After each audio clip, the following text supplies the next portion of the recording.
दोस्तों, अपनी पिछली वीडियो में हमने देखा कि कैसे एक 13 साला यतीम बच्चा जलालुद्दीन मोहम्मद अकबर हिंदुस्तान का अकबर आजम बना। उसने तलवार से ज्यादा मोहब्बत और हिकमत से काम लिया, राजपूतों को दोस्त बनाया और हिंदुस्तान को एक अजीम सल्तनत में बदल दिया।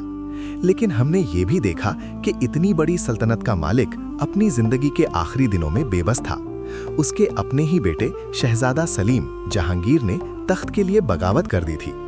अकबर को दुनिया से चला गया, लेकिन अब तख्त पर वो शहजादा बैठा है जिसके हाथ में एक तरफ शराब का प्याला है और दूसरी तरफ इंसाफ की जंजीर। क्या मुगल सल्तनत का ये सुनहरा दौर जारी रह पाएगा? देखें इस वीडियो में।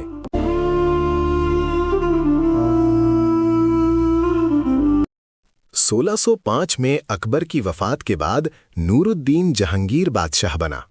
जहांगीर के बारे में मशहूर है कि वो आराम पसंद और शराब का शौकीन था, लेकिन तस्वीर का दूसरा रुख ये है कि वो इंसाफ का बहुत सख्त था। तख्त संभालते ही उसने आगरा के किले में सोने की एक जंजीर लटकाई, जिसे जंजीरे अदल कहा जाता था। उसका हुक्म था कि अगर किसी फरियादी की कोई नहीं सुन रहा तो वो सीधा आकर ये जंजीर हिलाए, बादशाह खुद उसकी फरियाद सुनेगा। जहांगीर को मुसव्वरी और कुदरत के नज़ारों से इश्क था।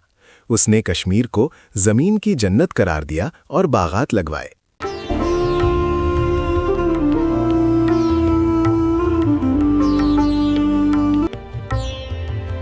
लेकिन जहांगीर के दौर की सबसे बड़ी ताकत वो खुद नहीं, बल्कि उसकी मलका नूरजहां थी। नूरजहां सिर्फ खूबसूरत ही नहीं, बल्कि बेहद ज़हीन और सियासत की माहिर थी। जहांगीर की सेहत खराब रहने लगी तो सल्तनत का सारा निज़ाम नूरजहां ने संभाल लिया। ये मुगल तारीख की वाहिद मलका थी जिसके नाम के सिक्के कॉइन्स जारी किए गए। वो हाथी पर बैठकर जंगों में हिस्सा लेती और दरबार के फैसले करती। जहांगीर ने अपनी आप बीती तो उसके जहांगीरी में लिखा, मैंने सल्तनत नूरजहां के हवाले कर दी है। मुझे तो सिर्फ सैर सपाटा और थोड़ी सी शराब काफ़ी है।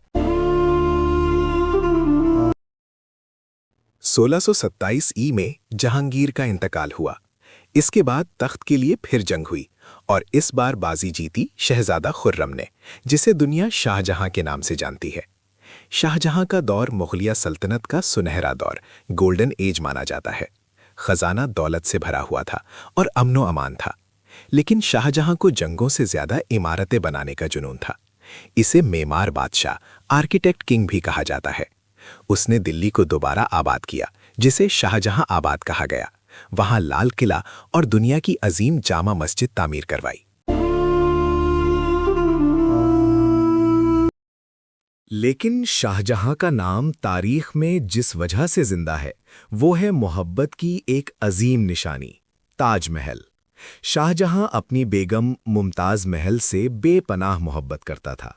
जब 14वें बच्चे की पैदाइश के दौरान मुमताज का इंतकाल हुआ तो शाहजहां की दुनिया उजड़ गई। कहा जाता है कि बादशाह अपने गम में इतना रोया कि उसकी बीनाई कमजोर हो गई। उसने कसम खाई कि वो मुमताज के लिए ऐसा मकबरा बनाएगा जो दुनिया में कहीं ना हो। 22 साल की मेहनत, 20,000 मजदूर और सफ़ेद संगे मरमर से बना ये शाहकार आज भी दुनिया के अजायबात में शामिल है। लेकिन इस खूबसूरती के पीछे एक खौफनाक अंजाम छुपा था। 1657 ई में शाहजहां बीमार पड़ा। अभी बादशाह जिंदा ही था कि उसके 4 बेटों दारा शिकोह, औरंगजेब, शुजा और मुराद में तख्त के लिए खूनी जंग शुरू हो गई। ये मुगल तारीख की सबसे खौफनाक खाना जंगी थी। औरंगजेब आलमगीर ने अपने तमाम भाइयों को शिकस्त दी और अपने ही बूढ़े बाप शाहजहां को आगरा के किले में कैद कर दिया। शाहजहां ने जिंदगी के आखिरी 8 साल कैद खाने की एक खिड़की से ताजमहल को हसरत से देखते हुए गुजारे। और यूं तामीरात और कल्चर का ये सुनहरा दौर खत्म हुआ और अब तलवार का दौर शुरू होने वाला था। अगला बादशाह औरंगजेब आलमगीर, जिसने सल्तनत को सबसे ज्यादा फैलाया तो सही, लेकिन क्या वो उसे संभाल पाया?